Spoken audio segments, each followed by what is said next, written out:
Did you know that 53% of all human purchases are made on marketplaces? Need I mention the trillions of dollars and thousands of opportunities that are now available to each of us? Getting onto marketplaces is easy, but even easier is losing everything there. That's why today, I'll tell you how to do it right. To actually earn, marketplaces triumphed. And right away, I would like to clarify why this is absolutely necessary for everyone, whether you're a manufacturer, a reseller, or a craftsman who makes leather goods. And it's simple. Buyers prefer to shop online. The affluent audience less frequently visits traditional stores and finds online shopping advantageous. So it's foolish to sell where your product isn't needed. But there are nuances. On such platforms, there is fierce competition. Every seller strives to improve their rating, and buyers are guaranteed the option of returning goods. Moreover, prices on marketplaces are usually lower than in standard online stores, which attracts even more customers. In the long run, only large trading platforms and online stores of well-known brands will be able to stay afloat outside of marketplaces, and even they are already uploading their catalogs because why refuse extra money? Small entrepreneurs, on the other hand, will likely have to interact with marketplaces on a mandatory basis if they want to stay in the game until new online trading tools appear, which are still unknown to the general public. Where to start? Launching trade on a marketplace may seem simple at first glance, as it is often described in articles and courses by some bloggers. You buy cheaply, register on the marketplace, sell and bathe in money. However, the real challenge lies in overcoming competition. Many novice entrepreneurs neglect financial aspects and basic analysis, which can lead to a lack of funds and losses. Each platform has its own nuances that can increase the cost of goods, and one must be prepared for this. When planning to enter platforms like AliExpress, Amazon, or eBay, it is not enough to analyze only the trading niche. Some novice businessmen even skip this step. It is important to develop a strategy that takes into account many factors, including working with reviews and logistics. Choosing a niche and product is just the first step in developing an overall strategy based on a deep understanding of the market, competitors, and the specifics of sales on the chosen platform. As for finances, the task becomes even more complicated. It is necessary to carefully calculate all possible expenses, logistics, fees, advertising budget, etc. All this should be part of a detailed business plan for the marketplace. You can't rely on intuition. Marketplaces require a specific approach, and experience in other fields cannot be automatically extrapolated to them. Detailed calculations before the first significant investments can prevent many problems.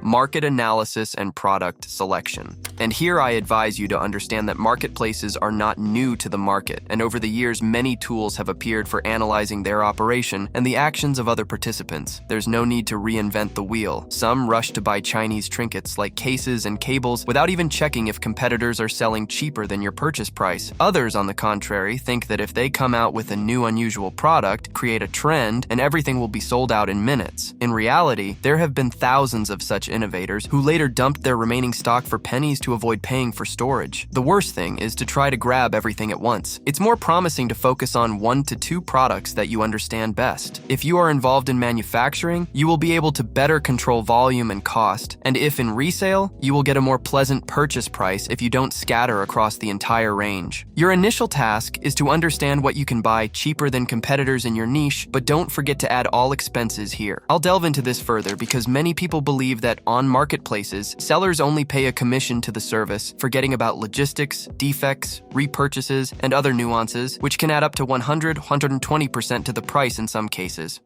Product listing. For example, you've chosen a product, calculated your economics. What's next? After all, you need to sell the product somehow. Take a photo with your phone against your grandmother's carpet and write, "The best case, believe me, bro." No, you will compete not only with the price of the competitor, but also with its design and content of the product listing. The more qualitative and tasty the product is presented to the buyer, the more likely they will choose you. And here's an important nuance. Don't lie about any properties and nuances, because after the first orders, everything will be revealed and your rating will collapse. The product listing should be attractive, showing the product in the best light, but at the same time, honest, not misleading. It's best to opt for a professional photo shoot or study the subject yourself. Create some winning backgrounds for photos and then process them. Everyone has different skills. Look at your competitors. You need to do no worse, and if the price is the same, even better than them. Advertising campaigns. Don't forget about advertising expenses in the world of marketplaces. Although this issue remains at the discretion of the entrepreneur, it is obvious that the product that catches the eye first in search is often purchased. The main difficulty with paid promotion lies in the need to test it for each specific category of goods, since it is often difficult to choose the right strategy the first time due to a lack of information. Prices for promotion can vary widely. For example, the cost of placing an advertising banner can reach thousands of dollars per day in one category of goods, while in another, you can pay just $10 for 1,000 guaranteed impressions. When choosing a promotion strategy on a marketplace, it is important to consider the advertising budget, the category of goods, and your previous experience. In some cases, it is advisable to seek help from professionals who can help develop a paid advertising strategy optimal for your business. I'll also mention self-purchase here because it has become a necessity now if you are in a competitive niche. Rarely does anyone buy a product without reviews and ratings at all, so you'll have to throw a call to acquaintances in any case. Start from this. The larger your budget, the easier it will be to break through among competitors. Inventory. Many mistakenly believe that trading on marketplaces is possible on the dropshipping principle without having your own stock of goods in the warehouse. Of course, such an option exists, but economically, it is not very profitable. If your product starts to sell actively as a result of advertising campaigns and you cannot ensure its timely delivery, the marketplace may impose sanctions on you, which in the worst case can lead to the termination of your activity on the platform. Moreover, trading platforms often take into account the availability of goods in stock when ranking in search results. In the context of selling such goods as clothing, footwear, or small electronics, it is recommended to have about 30 units of each SKU in stock. Of these, approximately a third will need to be bought back from the seller. Additionally, logistics for the circulation of purchased goods must be provided, which also leads to an increase in logistics costs. These inventory recommendations apply to working on only one marketplace. If you plan to trade through multiple channels at once, stocks need to be increased exponentially. That's why experts advise starting with a small assortment, which is easier to control and manage, which is why I mentioned multiple positions. Personnel expenses. Of course, you think that online trading is quite feasible alone, especially at the initial stage. But when it comes to more complex work schemes, where the seller himself deals with storage, packaging, and labeling of orders, then you can't do without the help of a storekeeper anymore. With an increase in the assortment, remote staff may be needed to fill product listings, monitor their ratings, and perform other tasks. Hiring remote employees may be a more economical option, but it can also reduce the level of control over their work. An important aspect when planning personnel expenses is taking into account tax deductions from wages. This must be taken into account to avoid unforeseen financial problems. Taxes. And where would we be without our own taxes? Before entering the marketplace, say goodbye to a certain percentage. It all depends on your country. Study this issue in advance so as not to get into trouble later with the product in hand and huge debts. When trading on marketplaces, all entrepreneurs' incomes are formalized officially, which makes it impossible to avoid taxes. This is another reason why preliminary calculation of the cost of entering the marketplace and evaluating all possible expenses and revenues are critically important for successful business management. Marketplace commission fees. But besides the state, the marketplace itself will try to fleece you. The percentages and conditions are different everywhere and change every month. On AliExpress, about 8%, while Amazon can take up to 20% in some cases. After all, the size of the commission depends on the category of the goods. For example, it's hard to imagine someone being able to set a 50% markup on an iPhone. So many trading platforms set differentiated commission rates. This allows sellers to make a profit, which in turn stimulates their activity and sales on the platform. Therefore, it is important to carefully study the terms of the offer before starting cooperation, as they may change depending on a variety of conditions, sometimes even individually for each seller. Order delivery.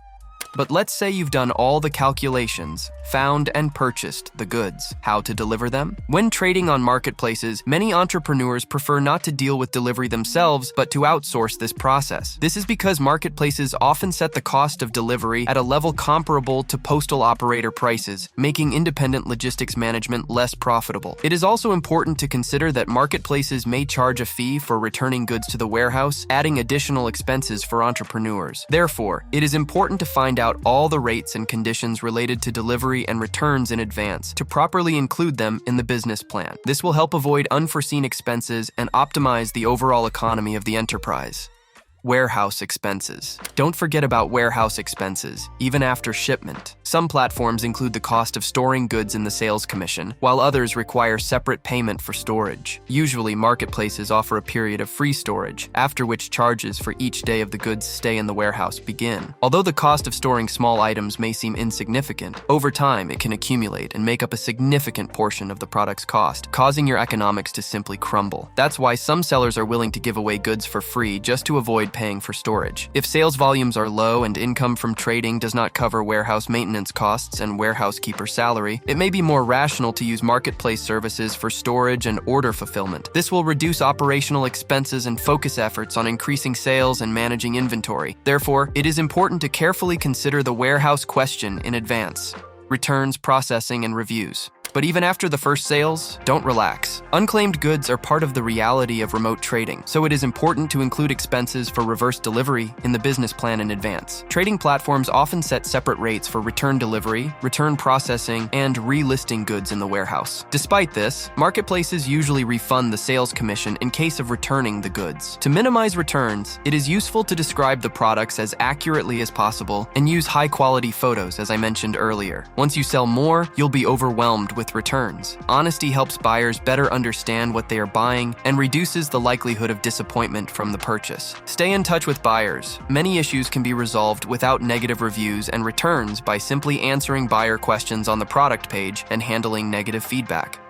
Documentation expenses. And one more point that I must tell you about. When selling own production goods, entrepreneurs face the need to regulate several important aspects. Firstly, trademark registration is required to legally use and protect your brand in the market. This process involves legal expenses and registration fees. Secondly, mandatory certification is required for certain categories of goods, which also entails ownal expenses. These certification requirements are established to confirm the compliance of products with certain safety and quality standards, and they vary in each country. Although not all marketplaces initially require the submission of permit documentation when registering a product card, they may request these documents at any time, and the absence of such documents can lead to account suspension. Therefore, it is worth studying this issue specifically for your product in order not to lose a successful business out of foolishness. Profit calculation. By the way, how can you see this success in general? To correctly calculate the potential profit when entering a marketplace, it is important to consider all aspects of expenses that I mentioned earlier. As a starting point for forecasting sales volumes, you can use the average sales figures of 5 to 10 of your competitors, especially if you have a significant advertising budget. This will allow you to estimate how much you can earn and how much you will spend for the full cycle of turnover if your sales level is similar to that of competitors. Many novice entrepreneurs tend to overestimate potential sales and underestimate expenses, which can lead to errors in financial planning. Developing several sales scenarios, basic, pessimistic, and worst case, will help you understand at what level of sales the business becomes unviable and requires strategy changes. In addition to direct calculations, general factors should also be taken into account, such as sales seasonality, product life cycle, and expiry dates. These factors can significantly affect sales and profitability. But in any case, this is a very promising business option for someone who really wants to delve into all the processes, doesn't shy away from analysis and preparation. After all, the prospects here are sky high, but unfortunately, there's no magic money button. Getting onto marketplaces is easy, but staying on them and starting to earn money is much harder. And you can raise some cash in our team if you know how to write scripts, edit videos, or voiceover clips. Write to our Telegram bot, link in the description. And thanks for watching.